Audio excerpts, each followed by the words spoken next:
I'm still following up on the annotation from the barangay complaints, but we have the CFA for now. This is what we have so far.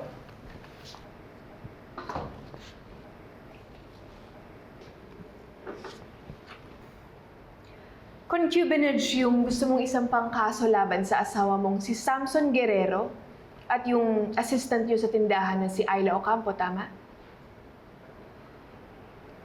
So based on the testimony of your neighbors who are also witnessing to Samson frequently visiting Ayla's apartment, were you starting to get suspicious at this point? Alam ko po na pumupunta yung asawa ko sa kanila. Hinahatid niya po dun yung mga pastillas at mga candy na ipapak naman po ni Ayla para sa tindahan namin.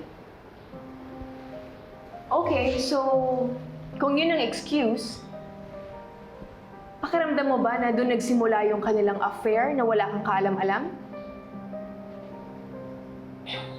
Siguro po. But the neighbor said that Ayla goes to your house and then goes home in the morning. You're worried about that too, di ba?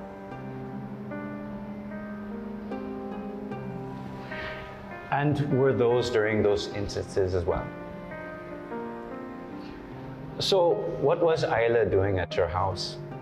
Was she wrapping pastillas?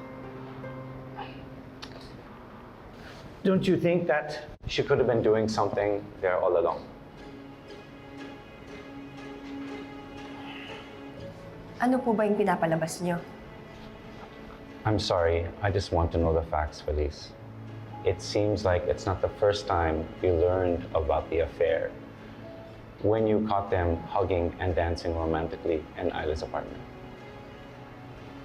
Mahina pa bang proof ng concubinage na may ginagawa sila sa sarili kong bahay?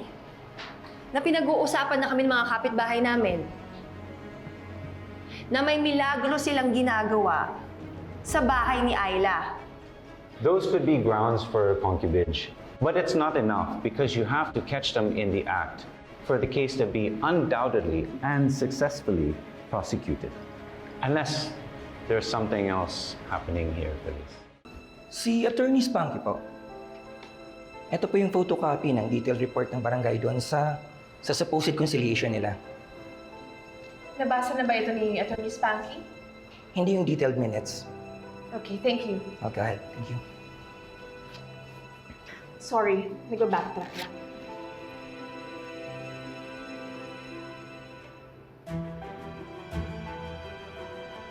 Wait. Sabi rito na sinabi ni na Samson na kaya sila nagtatalik ay kinuha niya daw siyang baby maker? At hindi mo rin confirm ito. Eh ano naman magiging epekto niyan sa rinireklamo kong concubinage? Kung totoo man yan. Maraming epekto, Feliz! My God! Gagawin nilang dahilan to para hindi sila maging guilty of concubinage. Kasama ba sa paggawa ng bata yung pagsasayaw? Yung paghahalikan? Wala sa usapan yun. So it's true na ginawa niyo siyang baby maker. Attorney, kailangan pa bang malaman yun? Eh ano ngayon? Ginamit pa rin nila yun para magromansa. Para lokohin ako.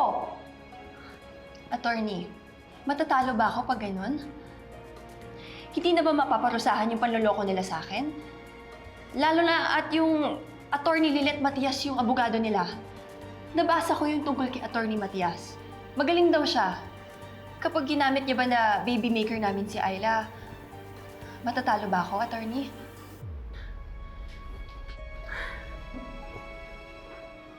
Hindi. Hindi tayo pwedeng matalo.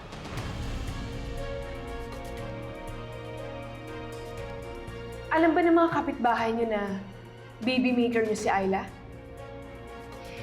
Hindi. Kaming tatlo lang. Yung nasabi sa barangay.